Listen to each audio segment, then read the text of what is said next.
Hola, buenas tardes a todos y a todas. Hoy nos acompaña la doctora Caterina Gallardo Córdoba. Ella es directora del Doctorado de Innovación Educativa de la Escuela de Humanidades y Educación del Instituto Tecnológico de Monterrey. Es miembro del Sistema Nacional de Investigadores, avalado por el CONACYT del nivel 1 desde el año 2014. Tiene estudios de licenciatura en Pedagogía y maestría en Psicología Educativa por la Universidad Autónoma de México. También dirige el equipo de asesores de tesis de maestría en algunas de las líneas de investigación del Tecnológico de Monterrey. Darle una cordial bienvenida, doctora. Es un enorme placer volver a reencontrarnos y bueno, junto con los colegas docentes, todos muy atentos a lo que nos pueda transmitir. Me siento muy honrada por esta invitación.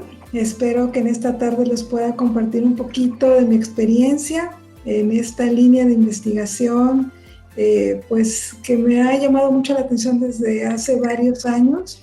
Yo trabajo en la línea de evaluación del aprendizaje.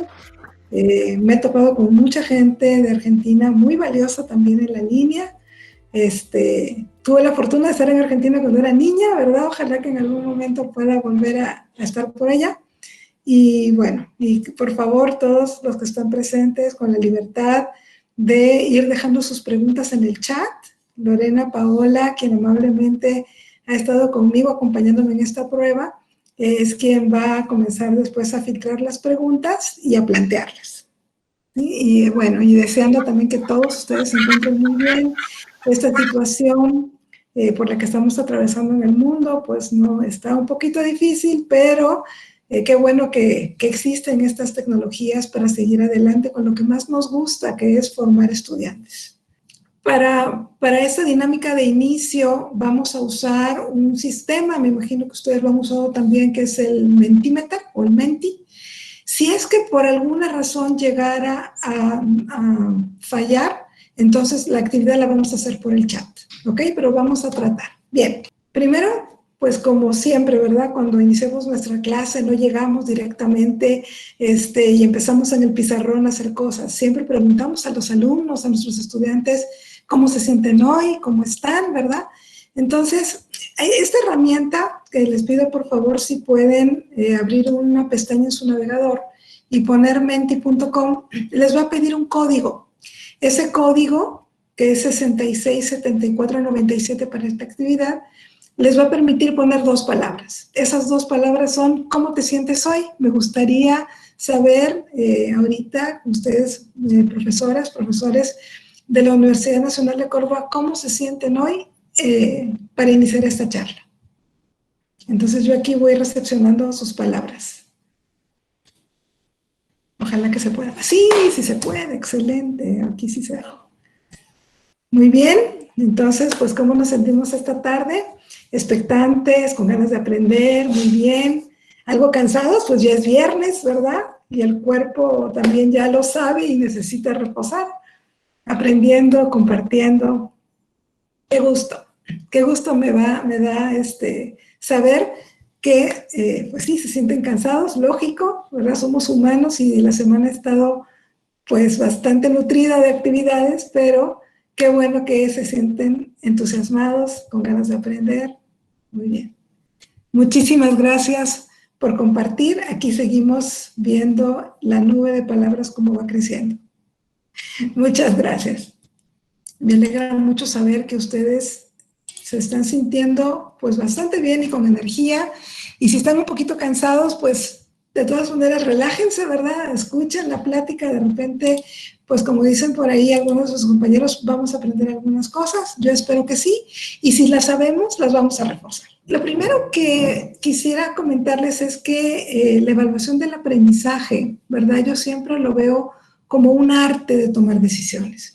Algo en lo que los maestros tenemos que reflexionar siempre es que, aunque existan políticas educativas, normas escolares, toda una serie de principios que tengamos que seguir en torno a la evaluación, realmente el que termina tomando las decisiones de planeación, instrumentales y de retroalimentación somos los maestros frente a nuestros alumnos. Y esta toma de decisiones, de verdad, es un arte. ¿Por qué? Porque no solamente les decía que son estas consideraciones de mi disciplina, ¿verdad? Si estoy en el campo de la psicología, de la pedagogía, la ingeniería, sino también tengo que empezar a entender desde un inicio dónde está ubicado mi curso en el plan de estudios, estoy al principio, al medio, al final, qué tipo de materia o curso estoy dando, es completamente teórico, es teórico práctico, es muy práctico, ¿verdad?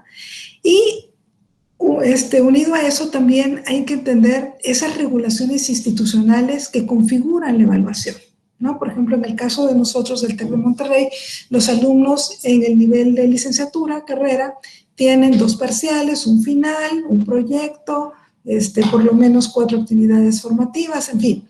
Hay una serie como de puntos, ¿verdad?, que hay que entender, pues, para planear la evaluación.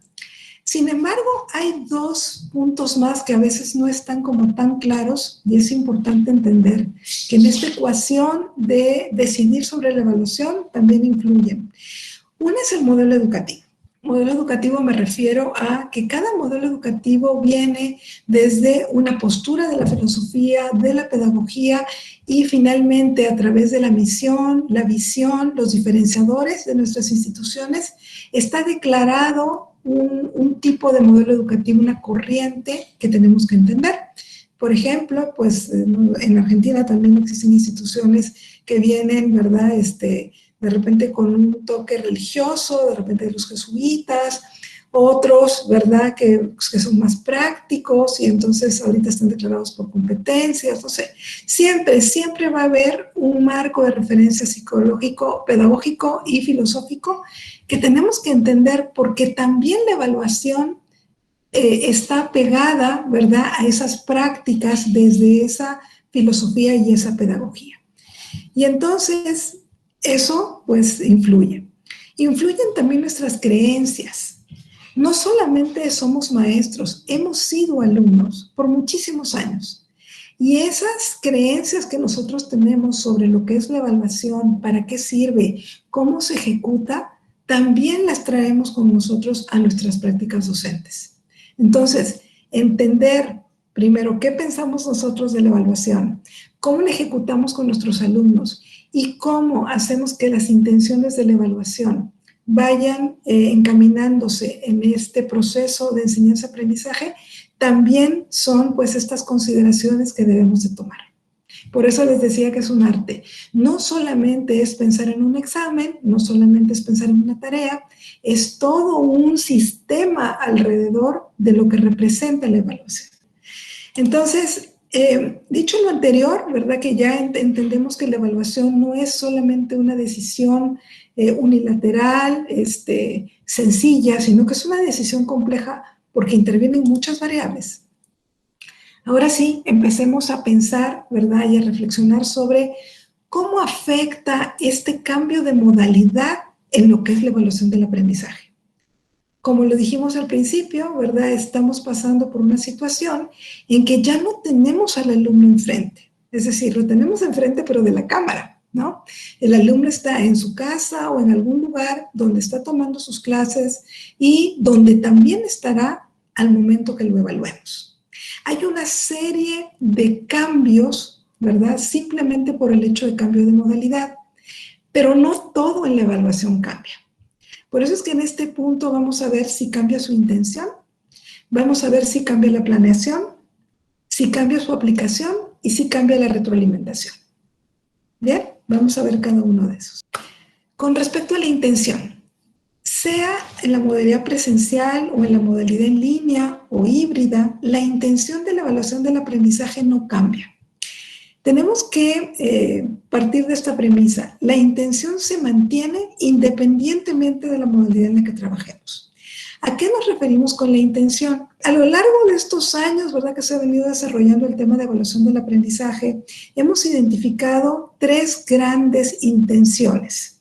Tenemos una intención diagnóstica, es decir, entender, ¿verdad?, comprender, medir, saber los conocimientos previos del alumno o las habilidades previas desarrolladas antes de que entren con nosotros a estudiar nuestra materia o nuestro curso. Tenemos una intención formativa de la evaluación que es cómo a través de las diferentes actividades, de diferentes procesos, vamos ayudando al alumno a que se acerque a esos objetivos o a esas metas educativas propuestas. Esa es la intención de la formativa. Y por supuesto, para que esa intención se cumpla, tiene que haber una retroalimentación. Y la otra es la intención sumativa, es decir, la intención sumativa tiene que ver con entender todo el desempeño global que ha logrado el alumno, todo ese aprendizaje, esas habilidades, ¿verdad?, que queríamos que logre al final de una unidad, al final de nuestro curso, al final del año, ¿verdad? Eso ya vamos nosotros dimensionando el alcance de esa evaluación sumativa, pero su intención justamente es esa, ver el todo del desempeño, de los logros en un cierto periodo o al final, ¿verdad?, de un cierto momento.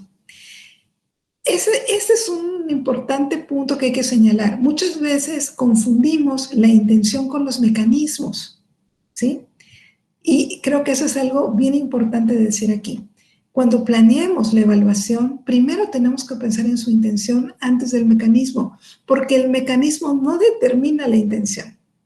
En ese sentido, yo puedo aplicar un examen a mis alumnos con una intención formativa, es decir, les voy a aplicar el examen y les voy a dar retro inmediatamente, ¿verdad?, o oportunamente sobre las preguntas, pero si lo aplico como sumativa, entonces no necesariamente les doy una retro, de repente al final les doy los resultados, pero yo como maestro me quedo con la información de lo que el alumno logró y que lo estoy tratando de medir a través de un examen, ¿sí? Entonces, eso es importante porque los mecanismos obedecen a la intención y no al revés. ¿La planeación cambia? Sí cambia. Ahí sí. En la modalidad en línea, ¿verdad?, vamos a exigir, la modalidad en línea, perdón, nos exige a nosotros que prioricemos. En algunos casos, la imposibilidad de acceso a datos de campo hace que tengamos que variar las indicaciones y los mecanismos de nuestra evaluación. ¿A qué me refiero? De repente ustedes en su curso, ¿verdad?, si era un curso más teórico, práctico, necesitaban que sus alumnos de repente salieran a la calle, ¿verdad?, a hacer algún tipo de sondeo. O fueran a algún tipo de, no sé, consultorio o a un hospital o a una clínica, ¿verdad?, a hacer un acercamiento con pacientes. Pues eso en este momento no va a suceder. Tenemos que ajustar, pero y ese ajuste también tiene que ir con un proceso de priorización de, en efecto, qué de todas esas actividades que hacía con los alumnos en el aula son prioritarios, ¿verdad? No puedo prescindir de ellos, pero además, ¿cómo los voy a transformar para que en esta nueva realidad de hacerlo todo a través de estos medios, pues sea lo más seguro para mi alumno y también pueda cumplir lo mejor posible con mi objetivo de aprendizaje? Entonces aquí la planeación sí cambia y vamos a ver un ejemplo de planeación que cambió en un momento más. Vamos a ver ahora la aplicación. ¿Cambia o no cambia? También cambia.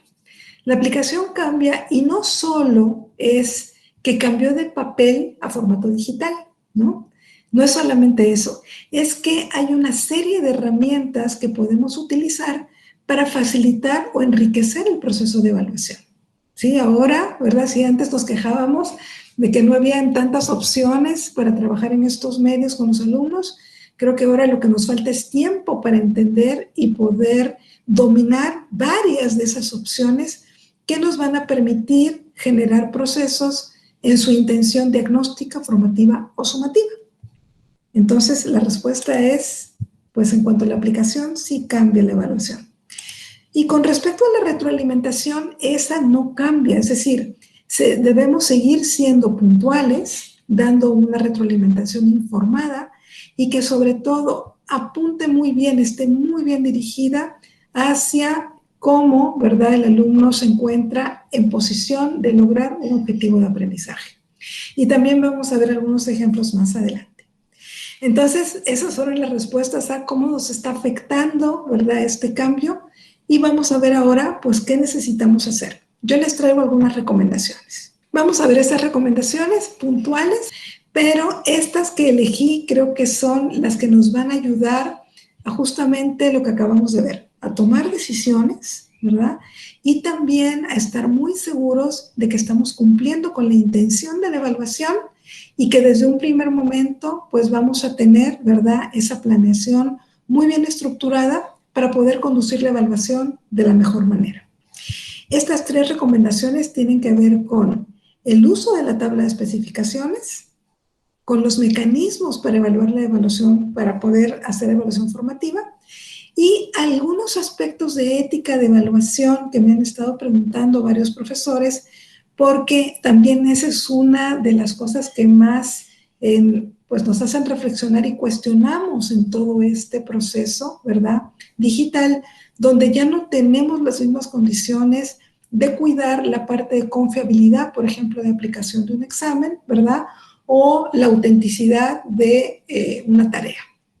Vamos a hablar de eso también. Bien, vamos a empezar entonces con la tabla de especificaciones.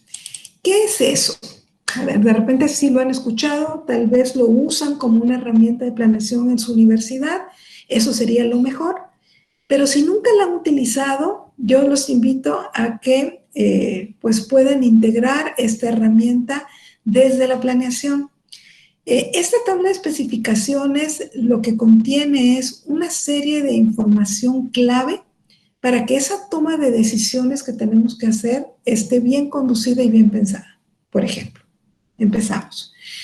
Por supuesto, cuando ustedes reciben un plan de estudios, cuando ustedes les dicen vas a dar la materia o el curso A, B o C, pues ustedes no lo reciben en blanco. Ustedes reciben un sílabus, ¿verdad? O reciben una carta descriptiva o analítica donde se hace énfasis de cuáles son los objetivos generales específicos de ese curso, o si están por competencias, cuáles son las competencias, ¿verdad?, generales específicas que alinean los contenidos y las actividades de ese curso.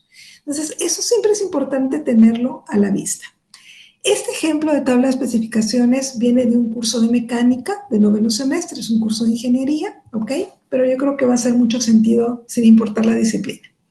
Entonces, por ejemplo, en esta tabla, los profesores de mecánica recibieron esos 3 objetivos específicos o estos 3 elementos de competencia, y pues se supone, ¿verdad?, que el alumno al terminar todo este curso de mecánica, pues va a poder hacer análisis desde los temas de cinemática, de potencia, para todo esto, para poder escoger bien un motor, analizan opciones de engranajes, de poleas, y deciden sobre el uso de una serie de tecnologías para poder generar algún tipo de diseño de mecánica. Bien, entonces, pues tenemos los temas a cubrir. Los temas a cubrir los pusieron, ¿verdad? Los organizaron los profesores de esta materia. Y aquí es donde viene lo interesante. Vamos a regresarnos un ratito aquí a estas palabras que a veces, pues, como que pasan desapercibidas, pero tenemos que puntualizar. Fíjense lo que dice aquí. Aquí dice que los alumnos deben ser capaces de hacer análisis, de analizar, de decidir.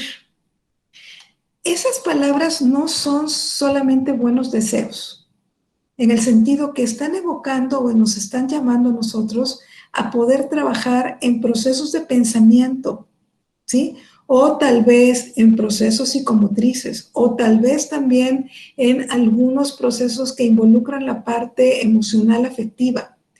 Estas palabras o estos verbos de acción siempre nos van a decir hacia dónde está orientado, ¿verdad?, un cierto objetivo y qué tenemos que hacer. Entonces, aquí lo que yo les recomiendo es que siempre tengan un marco, como marco para la planeación y para la retroalimentación, un marco de referencia de una taxonomía. Ustedes son psicólogos, lo saben mejor que yo. Las taxonomías de aprendizaje son varias, no hay una nada más. Está la de Bloom, está la de Gagné, está la de Marzano y Kendall. Bueno, en este caso, a mí me ha funcionado mucho trabajar con la de Marzano y Kendall, y ese es el ejemplo que tengo aquí, que trabajé con estos maestros de ingeniería. Es decir, que cuando el maestro dice o cuando el plan dice que el alumno tiene que ser capaz de analizar, ¿ok? Entonces, si lo veo, ¿verdad?, de lo más simple a lo más complejo, eso quiere decir que el alumno tiene que pasar primero por un proceso de recuperación, ¿verdad?, de retener información, básica, luego comprensión, es decir, que integra ideas principales, secundarias y puede explicar con sus propias palabras un proceso. Luego viene el nivel de análisis, en donde ya asocia, jerarquiza, encuentra incongruencias y hace procesos de inducción y deducción. Entonces, es aquí donde yo empiezo a entender por qué procesos previos debe pasar este alumno antes de llegar a este proceso que le están pidiendo, que es análisis. Por eso es que aquí en mi primer tema, ¿verdad? Y en consenso con los maestros dijimos, muy bien, estos alumnos necesitan primero conocer y comprender, ¿verdad? Estas fuerzas y estos principios de la cinemática para que luego puedan analizar la potencia y calcular capacidades y luego pues determinar qué tipo de motores van a elegir. Ok, ese es el nivel taxonómico que tenemos que utilizar aquí. Y luego ya empezamos a tomar decisiones sobre estos porcentajes. Estos porcentajes pues se dan acorde con la importancia que tiene un tema, ¿verdad? Y o el desarrollo de una competencia en el curso. Entonces los maestros pues discutieron y empezaron a decir que aquí era el 30%, aquí el 20%, aquí el 15%, ¿ok? Hasta que sume el 100%. Bien. Ahora, ¿qué significan estos colores y por qué están aquí? Esto es justamente de lo que estábamos hablando hace un momento, de que no cambia la intención, ¿recuerdan? Pero el cambio de modalidad sí hace que tomemos decisiones diferentes en la evaluación. Los maestros tenían aquí que para esta parte, ¿verdad?, del curso, los alumnos, como parte de su actividad formativa, iban a realizar reportes, ¿verdad?, y los iban a comunicar de manera oral, semanalmente, en la clase, para ver, pues, esos avances que iban obteniendo según lo que estaban haciendo, sea un motor de lavadora o un motor de abanico industrial, que eran los dos motores que iban a construir los alumnos en este curso. Dadas las circunstancias que no se pueden juntar, ¿verdad?, entre ellos, que no pueden hacer trabajo en equipo, que no pueden ir, ¿verdad?, libremente a comprar materiales o a buscar en depósitos, etcétera, entonces se hizo un cambio. En vez de estos reportes orales, los alumnos van a hacer un manual para el ensamblaje y construcción de una transmisión industrial. Es decir, en vez de reportar todo eso, ¿verdad?, que van aprendiendo en una clase de una manera oral expositiva, pues se puede cambiar a un manual. ¿Por qué es equiparable? Porque en el manual igualmente van a tener que explicar, ¿verdad?, así como alguien que no sabe absolutamente nada de estas máquinas y necesita hacer todo este proceso. Bueno, pues entonces se puede cambiar en la elaboración de un manual conjunto donde de manera pues muy práctica, ¿verdad?, con ilustraciones y con explicaciones, el alumno puede explicar todo el proceso y alguien más lo puede entender y usar. Este es un cambio. Otro cambio, pues aquí tenían los alumnos exposición en equipo sobre el proceso de selección de los componentes industriales para la transmisión y se tuvo que cambiar por esta modalidad a reporte de selección, fuentes, precios, calidad de materiales y disponibilidad.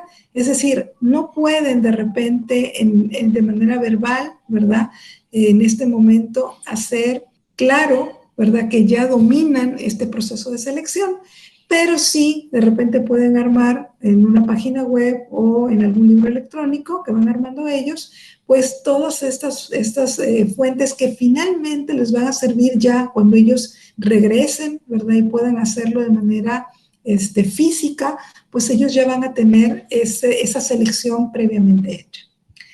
Luego, también exposición de clase. Bueno, si tienen una exposición en clase, aquí lo que van a hacer es un video de 5 minutos que explique y complemente el manual, ¿verdad?, y el reporte de selección. En la parte sumativa, también el proyecto de construcción de esta transmisión se cambió por la simulación o la esquematización de la construcción de una lavadora o un abanico industrial con hipótesis sobre diversas decisiones en el diseño de armado. ¿Por qué con hipótesis? Fíjense que en este caso, este ejemplo que les estoy dando, el profesor sí les pedía que fueran al laboratorio y ahí explicaran todos ya finalmente el armado de su motor. Aquí lo que van a tener que hacer uso es de diferentes softwares, ¿verdad?, que les permitan hacer esos procesos de simulación, de esquematización y dejarlo así y trabajar con hipótesis. ¿Qué pasaría si, ¿verdad?, si esta pieza En vez de elegir la pieza A, se hubiera elegido la pieza B, que es más pesada, o la pieza C, que es más ligera, y empezar ahí a jugar con una serie de hipótesis sobre el armado y la resolución. Entonces, bueno, espero que el ejemplo les haya servido un poquito. Yo sé que ustedes están en el ámbito de la psicología. Bueno, aquí es importante pensar, si no puedo tener a mi alumno, ¿verdad?, ahorita en clínica haciendo estas entrevistas, si no tengo ahorita posibilidad de enviarlos, ¿verdad?, al campo a hacer algo mucho más de persona a persona, ¿qué otros materiales, qué otros instrumentos, videos yo podría utilizar y podría equiparar para que esto se cumpla? Pero también tomando en cuenta, por favor, el tiempo, ¿sí? Esto, por ejemplo, fue muy importante, el video de 5 minutos. El maestro tiene una clase de 30 alumnos, ¿verdad?, con 6 equipos. Entonces, ver videos de 40 minutos de cada equipo era algo de repente deseable porque los alumnos querían explicar paso a paso, ¿verdad?, lo que ellos estaban esperando expresar, pero también tenía que ser muy sucinto, muy concreto para que el maestro pudiera, pues, tener el tiempo suficiente también para poder retroalimentar después. Algo para lo que también nos sirve esta tabla es para hacer zooms. ¿A qué me refiero? Ahorita lo que estamos viendo ya es una tabla solamente del primer tema, ¿sí? Que ese tema tenía un examen, si recuerdan, ¿ok? Entonces, no solamente una tabla de especificaciones nos sirve para ver el todo del curso, sino también nos permite ya hacer algunas trabajo detallado con respecto a los temas, a los porcentajes y al número de preguntas. En este caso, los maestros pues van a abarcar todos estos temas. También les han puesto porcentaje de importancia, ¿verdad?, según lo que los alumnos están estudiando y para qué están estudiando estos temas. Pero aquí viene un primer tip importante. Algo que está sucediendo, de repente no en Argentina, pero aquí sí en México, y se los cuento, es que algunas plataformas, aunque integran un sistema o un módulo para hacer exámenes, dada la situación de que todo el mundo lo está usando, tiene problemas de operación, es decir, o se están saturando y el alumno no puede entrar a tiempo a su examen, o todos los alumnos al mismo tiempo estresa la plataforma, así le dicen los ingenieros en cómputo, ¿ok? Y entonces, pues hay problemas al momento de aplicarlos. ¿Cuál es mi sugerencia? Mi sugerencia es que si ustedes de forma obligatoria tienen que usar la plataforma de la universidad, traten de subir su examen ahí, pero también que usen plataformas alternativas como por ejemplo Google Forms, ¿ok? Eso, la verdad, le va a dar a su alumno la tranquilidad de que si no lo puede hacer por un lado, lo va a poder hacer por el otro. Nada más que hay que tomar algunas cosas en consideración, maestros, maestras. Lo primero es que estos porcentajes de aquí no están solamente, ¿verdad?, para integrar una importancia, sino que también sirve para determinar el número de preguntas que vamos a hacer en un examen. Por ejemplo, si la facultad o la escuela les dice los exámenes tienen que ser de 15 preguntas, ¿ok? O de 20, no sé si hay ese tipo de normativa allá en su universidad, pero si así fuera y tienes que hacer un examen de 15 preguntas, estos porcentajes te permiten tomar decisiones sobre el número de preguntas que vas a diseñar. Si, por ejemplo, sabemos que movimiento y rotación tiene un 10% de importancia, bueno, entonces pues voy a hacer una pregunta respetando el nivel taxonómico que puse en la tabla pasada. Es decir, aquí voy a hacer una pregunta, pero esa pregunta de movimiento-rotación va a ser una pregunta del primer nivel cognitivo, o sea, de recuperación. Es decir, en esa pregunta el alumno va a identificar, va a nombrar o va a reconocer algo que tú necesites, ¿verdad?, de ese tema. En este que es el 20%, entonces voy a hacer 3 preguntas de las 15 y ojo, como yo puse comprensión, entonces va a ser una pregunta que implique un proceso de explicar, ¿verdad?, alguna causa-consecuencia o de interpretar una situación y así. Y entonces me voy por cada uno de los niveles y voy poniéndole, ¿verdad?, aquí la sumatoria hasta llegar a 15, pues respetando aquí la importancia de cada tema. ¿Cuál es mi segunda recomendación para este proceso de la planeación de un examen? Dado que estamos en esta modalidad y que muchas plataformas o Google Forms no impiden que los alumnos hagan un print screen, o sea, una impresión de pantalla o le tomen una foto, ¿verdad? Yo les diría, no tratemos de no caer, ¿verdad?, en ese tipo de errores. Lo mejor es tener 2 tipos de examen, ¿verdad? Entonces, diseñar el doble de preguntas que necesitamos para nuestro examen y además, si es posible, poner un horario. Es decir, si tenemos un grupo de 40 alumnos, 20, ¿verdad?, se conectan a una determinada hora a hacer el examen A y otros 20 a una determinada hora a hacer el examen B. Otra cosa que nos ha funcionado mucho en el TEC es cuando no teníamos un sistema que lo acaban de poner que se llama RPNOW, pero cuando no teníamos el RPNOW, que antes lo teníamos que hacer así por cámara, nosotros les pedíamos que se identifiquen, ¿verdad?, con su credencial, con su carnet de estudiante, lo acercaban a la cámara y le tomábamos nosotros un print screen. De tal manera que estábamos seguros que el alumno que estaba presentando el examen realmente está inscrito en la universidad, ¿verdad? Y que es nuestro alumno. Entonces evitábamos mucho esa suplantación de identidad.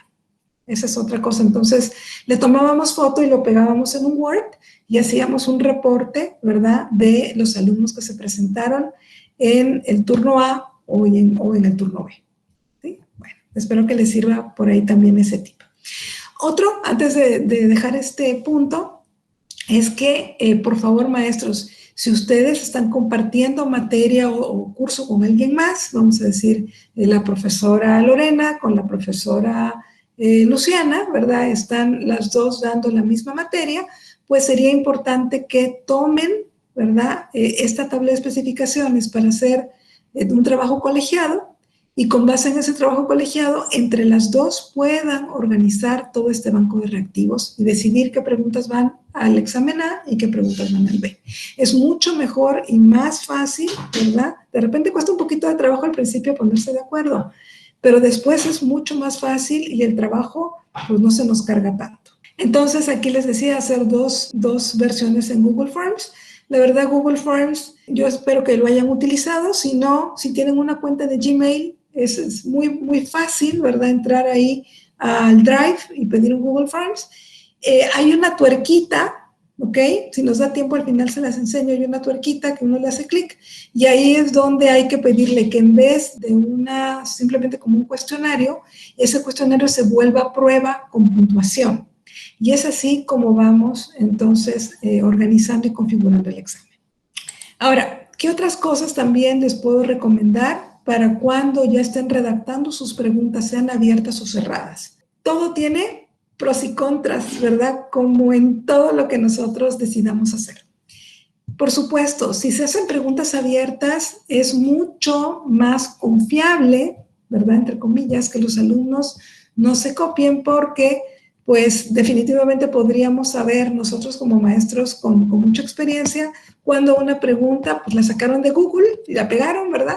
Y cuando realmente el alumno redactó su pregunta.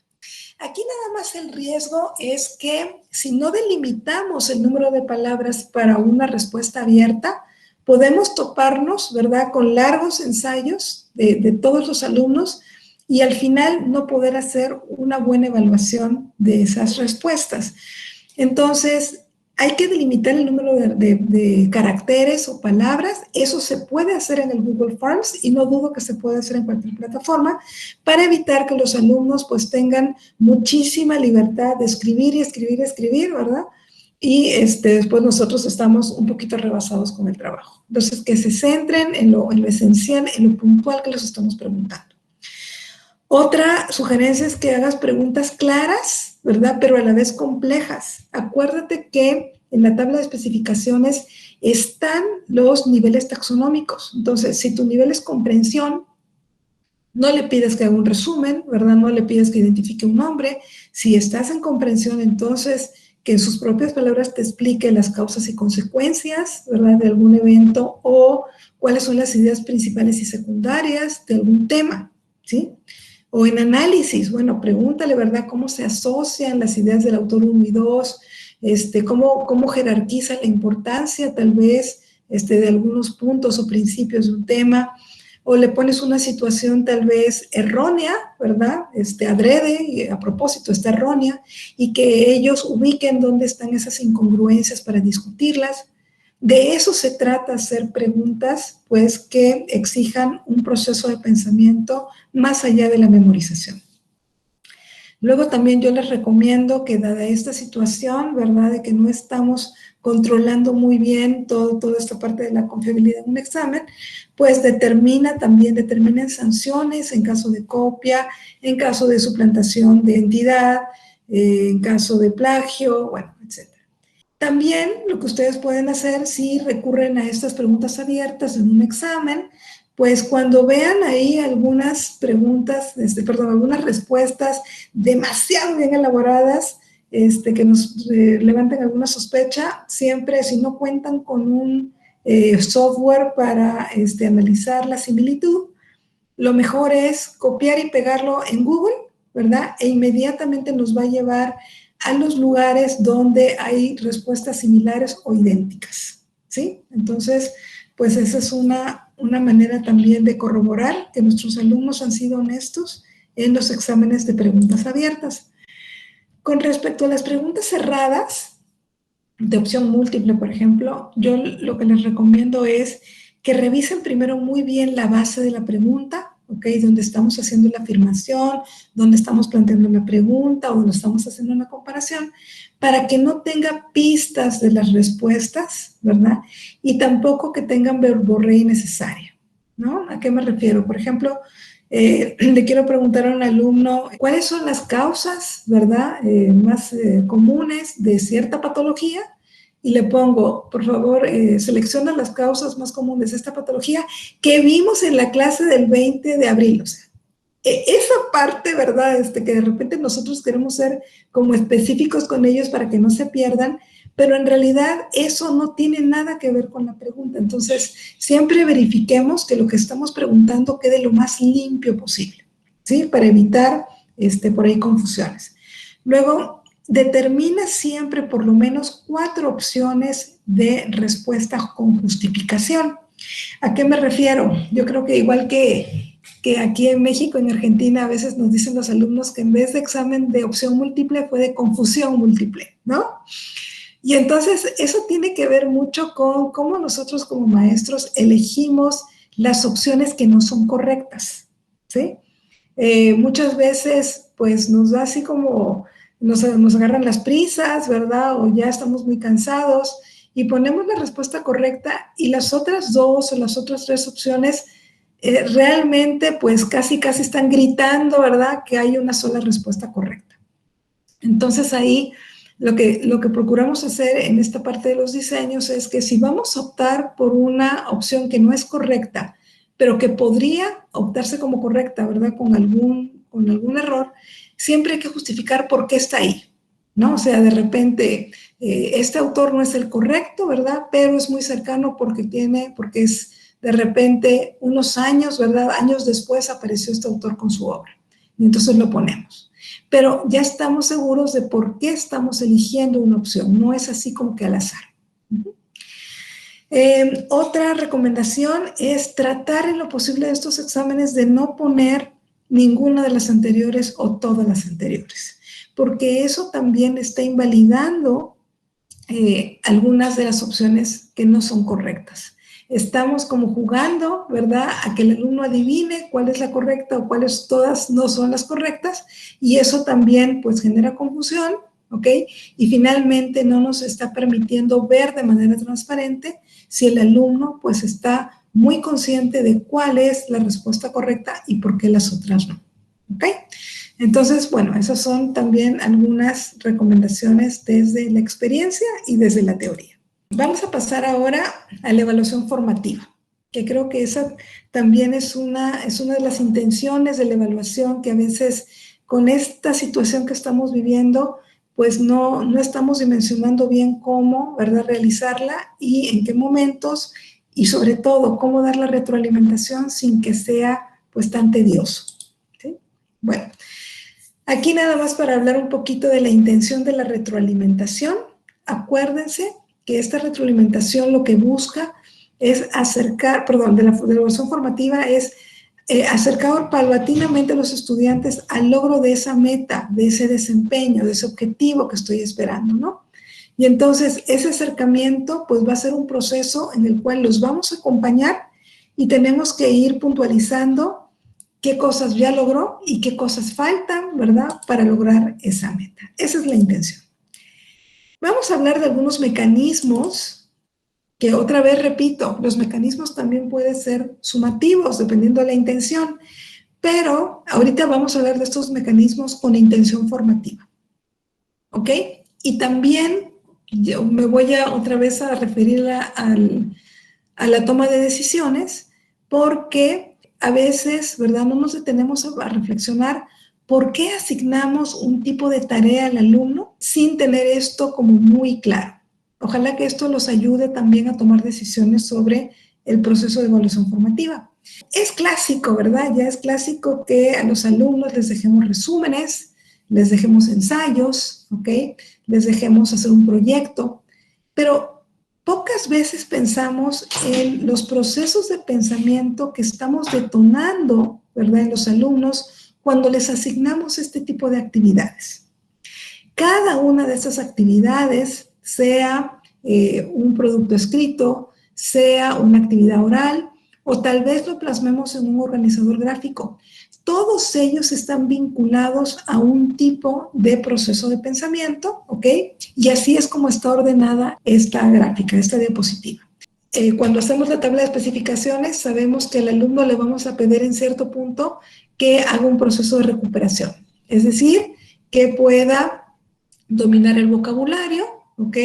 De repente que memorice ciertas reglas, ciertos algoritmos, ciertas fórmulas, o que memorice hechos o una línea de tiempo, porque es importante entender la parte histórica para poder continuar con nuestra materia. Entonces, es ahí donde, si estamos bien conscientes que lo que queremos es ejercitar con ellos un proceso de recuperación de información, pues entonces los glosarios, los cuadros sinópticos, los resúmenes son ideales para trabajar con ellos en ese proceso de pensamiento. Si en nuestra tabla dice que los alumnos pues van a explicar, van a traducir, van a aplicar, ¿verdad?, una cierta situación, y que por lo tanto tienen que conocer los elementos esenciales, los secundarios, entonces es muy importante que optemos, por ejemplo, por mapas mentales, por tablas comparativas, por diagramas de Ishikawa.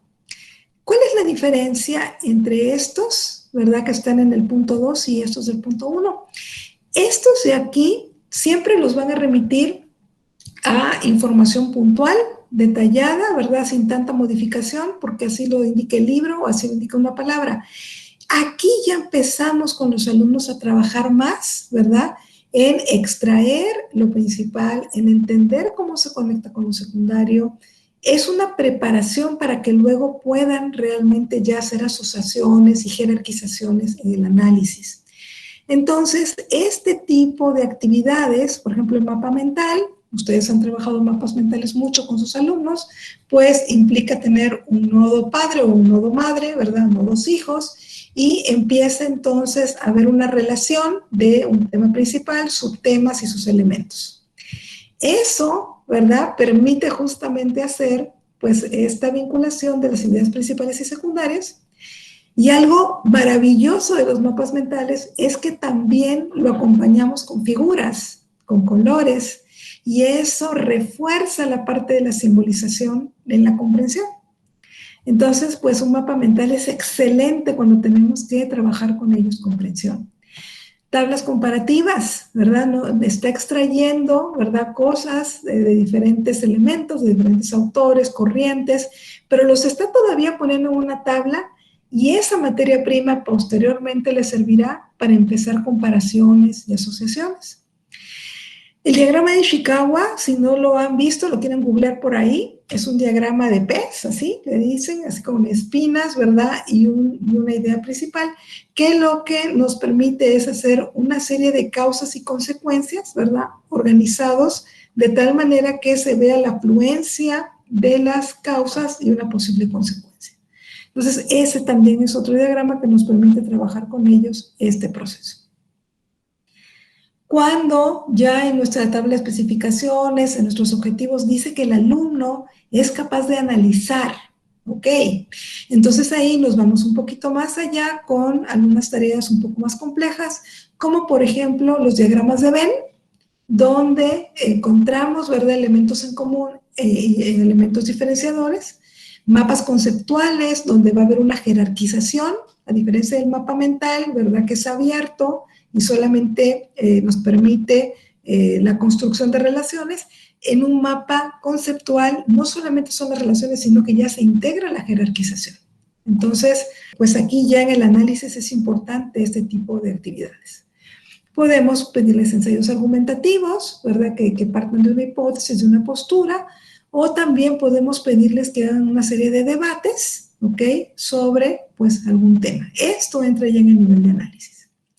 Y cuando ya queremos que todo ese conocimiento lo empiecen a transferir, ¿verdad?, a una serie de estudios o aplicaciones en la vida real, bueno, pues entonces ahí es donde ya empezamos con proyectos, con problemas que requieren creación de soluciones, no existe, ¿verdad?, y tienen que crearlo, o las tesinas y las tesis, donde ya tenemos una hipótesis y en las tesis pues ya salimos al trabajo de campo, a colectar información y a tratar de responder las preguntas de investigación con diferentes, pues ya sea estadísticos o metodología cualitativa. Entonces, nada más antes de terminar aquí, me regreso a lo que es la toma de decisiones. Esto es algo que yo puntualizo mucho con mis alumnos de posgrado. No podemos simplemente planear y poner, mira, aquí le voy a poner un resumen, sí, mira, aquí me da tiempo de hacer un ensayo, aquí me da tiempo de hacer esto. No es si nos da tiempo, es cómo conectamos, ¿verdad?, ese proceso de pensamiento con lo que le voy a dejar. Entonces, que realmente sea significativo y que le permita trabajar en el nivel de competencia que yo estoy esperando. Ahora, hay que priorizar, de repente nos daba tiempo de dejarles todo esto, ¿verdad?, antes. Pues ahora que ellos están en otro lugar, que no los estamos apoyando directamente, pues hay que priorizar y decir, en vez de 4, le voy a dejar 2, o en vez de 3, le voy a dejar 1, pero bien hecha, bien decidida, ¿verdad?, y con criterios muy claros. Bien, vamos ahora con el tema de la retroalimentación.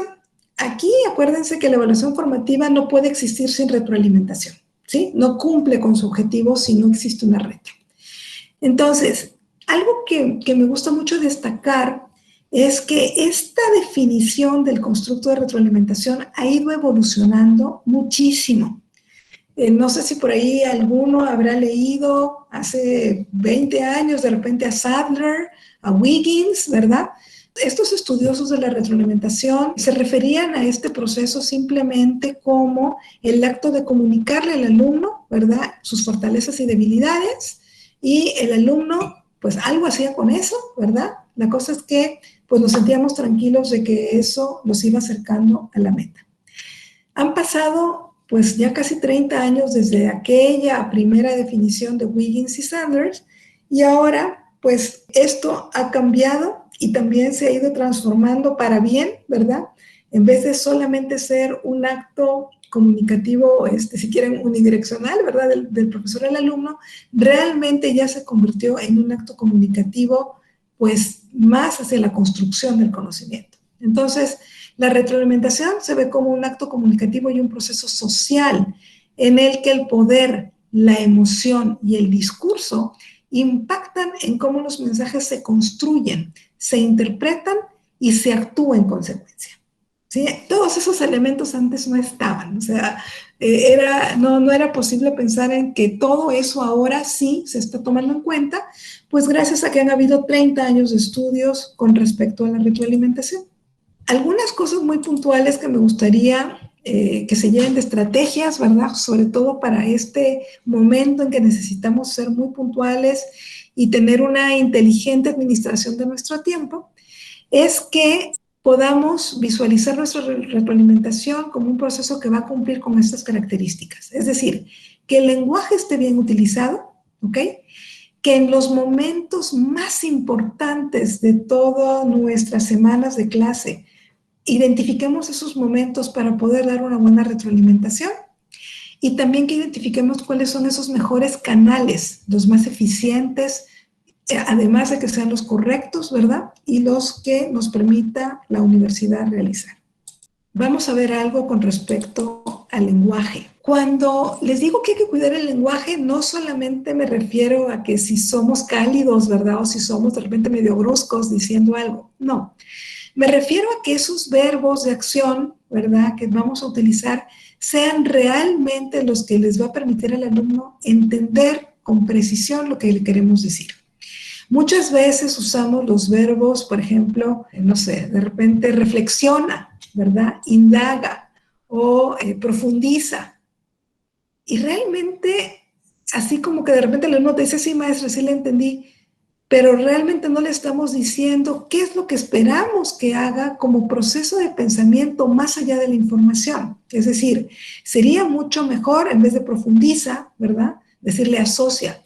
Necesito que no solamente leas al autor A y B de manera aislada, necesito que vayas conectando, asociando lo que estos dos autores dicen, porque, ¿verdad?, al ser de repente de la misma corriente o tener una escuela, ¿verdad?, de pensamiento similar, pues es importante que tomes lo mejor de los dos, ¿ok? Entonces, ya no uso profundiza, mejor es asocia ideas, ¿no? Cuando te digo de repente indaga o identifica, y no estoy queriendo decir nada de eso, lo que le quiero decir es que explique mejor con sus propios ejemplos y sus propias palabras lo que quiere decir aquí. Entonces, usemos ese verbo, explícalo. Por ejemplo, el otro, reflexiona. Bueno, puedo reflexionar, ¿verdad? Es un proceso metacognitivo, pero necesito verlo. Entonces, de repente lo que necesito decirle es, destaca la incongruencia que estás encontrando, ¿verdad? Fíjate en las partes similitudes, las diferencias, lo que dice la teoría, ¿verdad? Lo que dice la teoría de repente no está pasando en el campo a través de lo que estás analizando. Hay una incongruencia, bueno, destácala, ¿sí? Pero hazlo, ¿verdad? Con claridad. Bien. Entonces ahí verbos, ¿verdad?, de acción y no tanto verbos pasivos.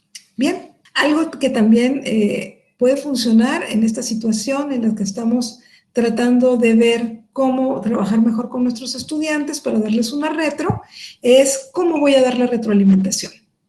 Por supuesto, cuando estamos con ellos, ¿verdad? Y en el salón, de repente es mucho más fácil hacerlo de manera individual, ¿verdad? No sé, 10 minutos antes comenzamos a llamarlos y les hacemos algunos comentarios. Pero aquí yo creo que es importante entonces ya empezar a migrar hacia una retroalimentación de repente grupal, ¿verdad? Ustedes forman sus equipos con sus alumnos, hacen un cierto trabajo, bueno, pues pueden darle una retroalimentación muy puntual de manera grupal, o si son cosas que ustedes están viendo, ¿verdad?, generales que se están presentando en el grupo, pues pueden recurrir a la retroalimentación plenaria. Nada más que sí, lo ideal sería que combinen las tres, o sea, que no solamente se vayan por la grupal, no por la plenaria, pero que también el alumno tenga un pedacito, ¿verdad?, de espacio también para entender sus áreas de oportunidad de manera individual. Algo que también me ha funcionado mucho, y esto es real, ¿verdad? No lo he sacado de ningún libro, esta es una fotografía de mi WhatsApp. También tenemos en las universidades medios oficiales para dar una retroalimentación, ¿no? Generalmente es que les escribimos, ¿verdad?, lo que pensamos con sus calificaciones, etcétera, o por computadora les estamos haciendo algunos comentarios en sus escritos. Pero también, fíjense que a mí al menos me ha funcionado mucho tener a mis grupos de posgrado en WhatsApp.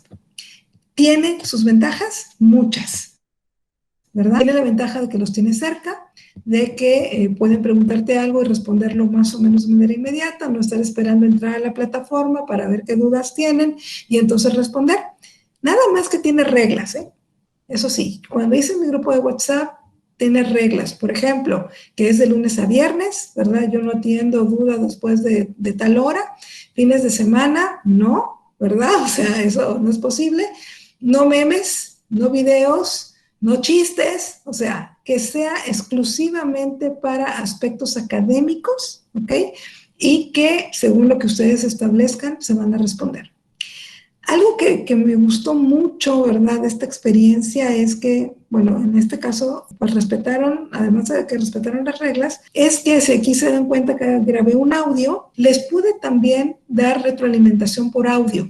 No lo escuchaba a uno, sino lo escuchaban todos en el momento que ellos pudieran, no todos tenían que estar conectados al mismo tiempo, pero les sirvió a ellos para entender esa retroalimentación grupal y que pudieran ir avanzando en sus proyectos. Por último, déjenme nada más hablarles un ratito sobre la ética, ¿sí? Que eso también es muy importante entender. En evaluación del aprendizaje, el tema de la ética se ha trabajado mucho desde los años 80 más o menos, y quien más ha trabajado en este tema es un comité binacional entre Estados Unidos y Canadá, que es este Joint Committee of Standards for Educational Evaluation.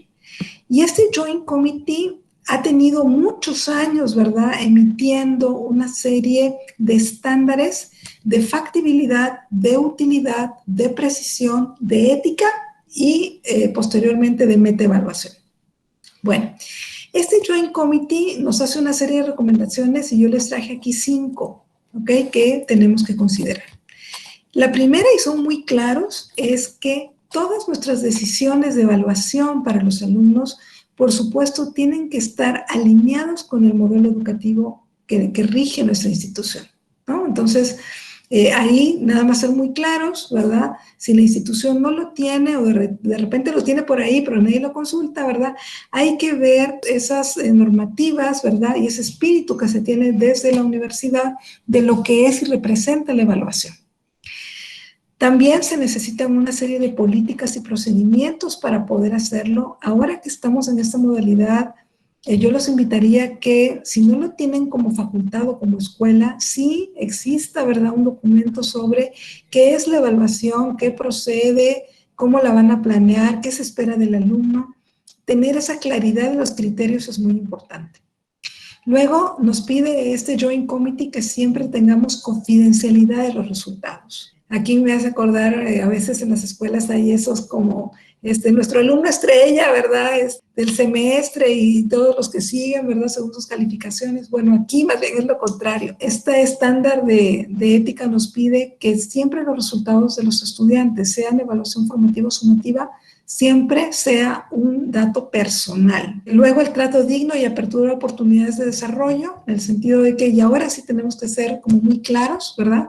¿Qué va a pasar con el alumno que se desconecta de pronto de un examen?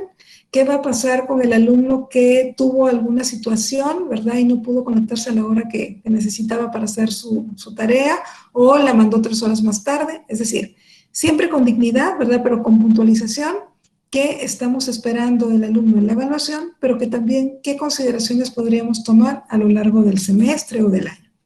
Ojo con esto, balance en temas y niveles de dificultad en consonancia con lo trabajado durante el año. Para eso sirve la tabla de especificaciones, ¿sí? No sé si a ustedes les ha tocado, me imagino que sí, a lo largo de estos años, alumnos que se quejan y dicen, es que lo que yo estudié no venía en el examen. De las dos maneras. O estaba muy difícil o estaba demasiado fácil, ¿no? Entonces, igual se quejan. Entonces, ahí para evitar esas quejas, justamente la tabla de especificaciones, donde tenemos el nivel, donde tenemos la cantidad de actividades, de preguntas que vamos a hacer en un examen y cómo tenemos que balancearlo, para eso sirve justamente este tipo de herramientas. Para evitar, ¿verdad?, sobrecargar el examen hacia un lado fácil o hacia el otro lado difícil, que esté pues totalmente en consonancia con lo que hemos visto. Y para terminar esta sesión, pues nada más me gustaría compartir con ustedes estas frases que siempre me han gustado mucho. La primera es que hay una fuerza motriz más poderosa que el vapor, la electricidad y la energía atómica, y es la voluntad. Necesitamos, como nosotros, primero, maestros, ser el ejemplo, ¿verdad?, de que este proceso de enseñanza-aprendizaje y el de evaluación, ¿verdad?, lo vamos a hacer con mucha calidad, lo vamos a hacer pensando en el rigor académico sin que eso se traduzca inmediatamente a cantidad de contenidos. El rigor académico, la calidad la podemos seguir manteniendo si tomamos buenas decisiones sobre estas actividades, estas tareas y los contenidos. Si buscas resultados distintos, no hagas siempre lo mismo, y yo creo que ahorita estamos llamados a eso. Ya no podemos hacer lo mismo, estamos en una situación diferente y tenemos que pensar todos juntos sobre esos cambios. Por ahí dice un ajedrecista que el ajedrez es asunto de juicio delicado, saber cuándo golpear y cuándo esquivar. Y a eso me refiero con la retroalimentación.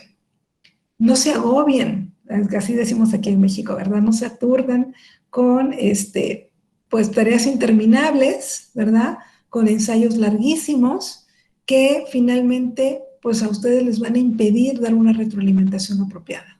Ajusten el número de palabras, ajusten el número de actividades que sean las más importantes y que les permitan un espacio de comunicación con sus estudiantes.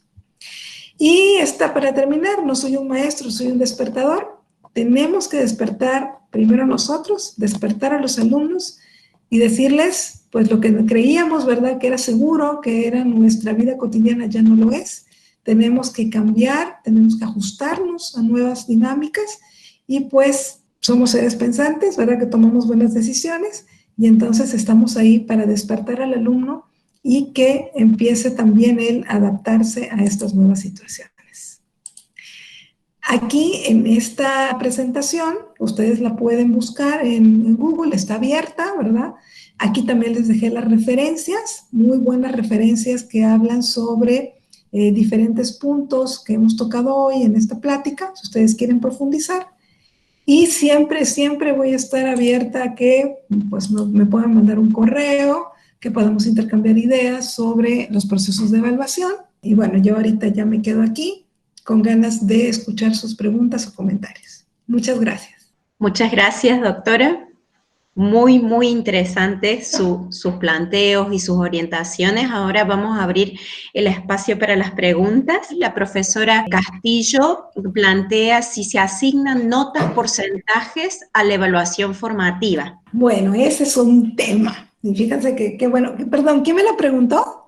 La profesora Cristina Castillo. Cristina, muchísimas gracias por esa pregunta. Fíjate que hemos hecho un sondeo rápido y esperamos sacar un artículo pronto sobre las posturas que hay a nivel mundial con respecto a eso que me estás preguntando. Hay autores que indican, ¿verdad?, que por ningún motivo la evaluación formativa debería terminar en una calificación. Hay autores que nos dicen que la intención es lo que prima, ¿sí? Pero vámonos a los hechos, vámonos a los alumnos. El alumno definitivamente siempre va a solicitar, ¿verdad?, que algún esfuerzo que él haga en el curso se califique. Pero creo que ya eso después viene siendo decisión de nosotros. Ya sea que lo pongamos como un porcentaje, como una calificación. Si vemos que el alumno va mejorando, ¿verdad?, y va pues cumpliendo con las metas que vamos poniéndole a lo largo del curso, pues puede ser que podamos tener como maestros también ahí algún tipo de flexibilidad con ellos. Es decir, que si demuestra, ¿verdad?, haber cumplido con algún punto que en primera instancia no lo cumplió, podamos tener ciertas reconsideraciones. Pienso que eso tiene que ver mucho con pues, lo que el maestro ve, ¿verdad?, sobre el proceso formativo, en este caso del alumno, y también pues que sea transparente, es decir, que no nada más lo haga con algunos, sino con todos, es también con autorización de pues, el coordinador o la persona que supervisa, ¿verdad?, nuestro trabajo académico. Ahora, en la parte de la tabla de especificaciones con respecto a los porcentajes, ¿verdad? Si es que también por ahí va la pregunta, creo. Ahí también es decisión de cada maestro cuánto porcentaje le va a dar a cada uno de los rubros, dependiendo de la importancia que tenga para la materia o para la disciplina. Y eso también es muy importante que los alumnos lo sepan desde un inicio. Le transmito otra pregunta que realizó la profesora Alejandra. Pregunta, sí. ¿Con qué programas se pueden hacer los mapas mentales? Ah, perfecto. Uy, me encanta eso. A ver, voy a compartir mi pantalla. Y gracias. Aquí les voy a enseñar. Fíjense que si ustedes tienen cuenta de Gmail, aquí si no lo tienen lo pueden buscar en la tienda, en el App Store aquí de Google, pero hay una aplicación que se puede unir aquí al Drive que se llama Mind Map. ¿Ok? Este Mind Map está genial porque es muy intuitivo, es muy fácil de usar. Este de aquí. Se llama Mind Map con U, Mind Map 2.0. Ese lo buscan ahí en la esquinita del Google Store o del Chrome Store, creo que se llama ahí, donde puedes buscar más aplicaciones. Y este te permite hacer varias cosas. Puedes hacer un mapa mental solo, puedes invitar a alguien a que lo haga contigo y al momento de exportarlo, lo puedes exportar como imagen o también como bullets, ¿sí? Entonces, por ejemplo, aquí ponemos evaluación del aprendizaje, ¿ok? Y vamos a decir aquí, entonces yo empiezo acá, por sus intenciones, bueno, por sus intenciones es diagnóstica, formativa y sumativa. ¿Sí? Puedo pedirle a alguien que lo haga conmigo y entonces aquí me va a aparecer la opción, ¿verdad? De que registre a alguien más, ¿ok? Y también, bueno, le puedo cambiar de colores, en cualquier momento de exportarlo o bajarlo, lo puedo bajar también como un texto. A ver, pues no sé por qué está tan grande aquí. Ah, ya sé. Doctora, ¿esto se puede Sí. compartir similar a como son los documentos Drive? Sí, igual, igual. Entonces, aquí está muy interesante porque pueden, por ejemplo, no sé, en grupos, ¿verdad?, de alumnos, en vez de que cada quien construya su mapa mental después de haber leído algún material, pues entre todos pueden construirlo, ¿verdad? Entonces, ustedes pueden ver ahí. O también, a ver, déjenme ver aquí, y lo pueden bajar como imagen en diferentes tipos de terminación, lo pueden convertir en PDF. Este del outline está buenísimo porque en el outline ya nada más lo exportas y te sale como en bloc de notas, te salen así, en vez de salir los globitos, pues te salen las puntualizaciones, ¿no? Y entonces lo puedes presentar también como en un escrito, y acá te permite grabarlo y todo. ¿Sí? Bueno, esta es mi mejor recomendación para que puedan hacer ustedes mapas mentales. Pueden también, si quieren estar como más cerca, ¿verdad? Les pueden dar a sus alumnos su correo de Gmail, ellos los pueden adjuntar, ¿verdad?, al mapa, y entonces ustedes también, pues, participar o ver cómo lo están construyendo. Esa sería una opción. Muchas gracias, Caterina. Y una última pregunta en relación a estas metodologías con los cursos masivos. Esto lo pregunta la profesora Vargas, bueno, que es una inquietud que es recurrente porque tenemos cursos con muchos asistentes de 700, de más de 1000 estudiantes, así que, bueno, es una pregunta que a muchos nos inquieta.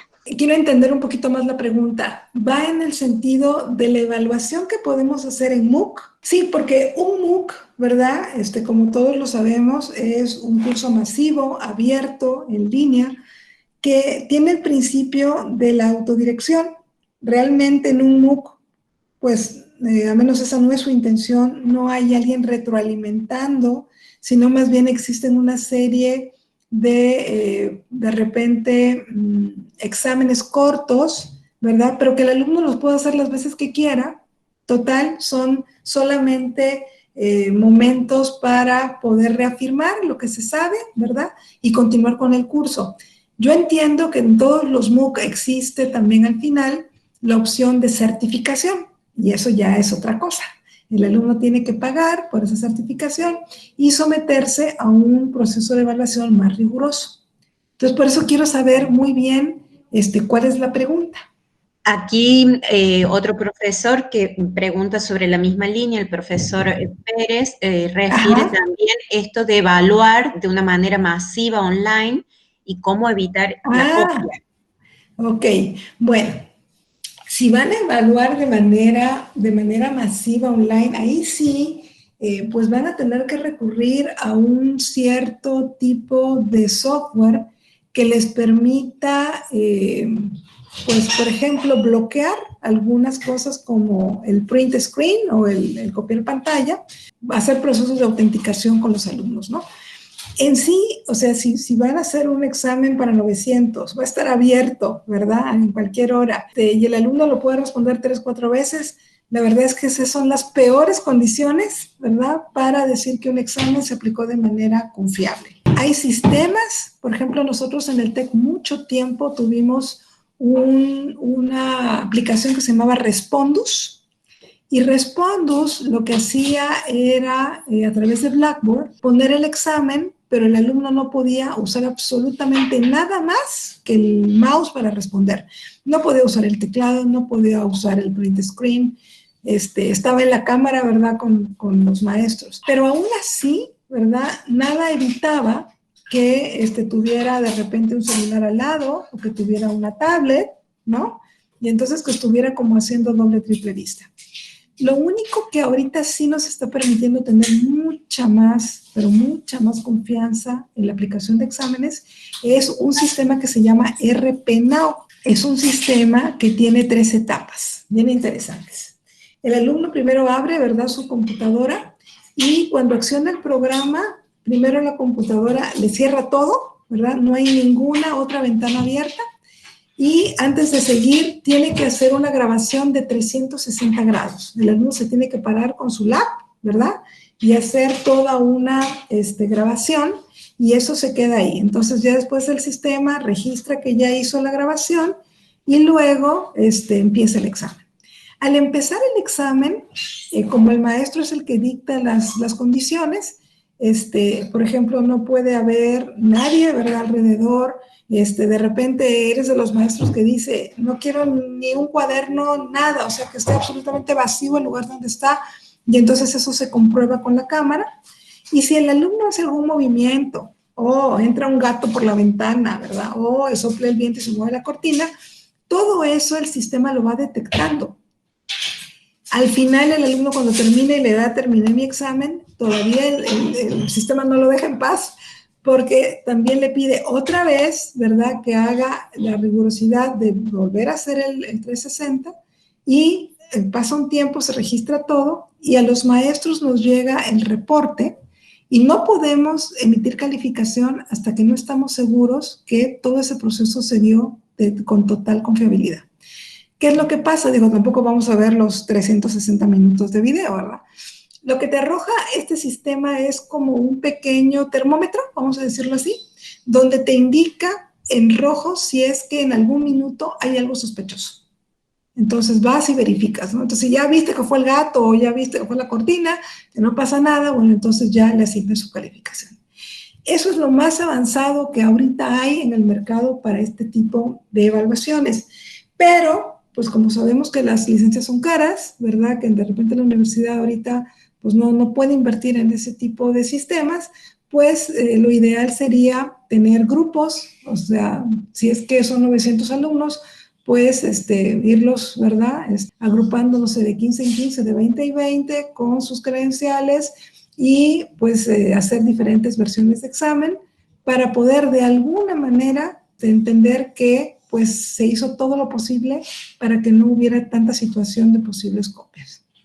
Y pues tenerle más fe a los proyectos, ¿verdad?, a todo eso que puede ser auténtico, que el alumno no se puede copiar.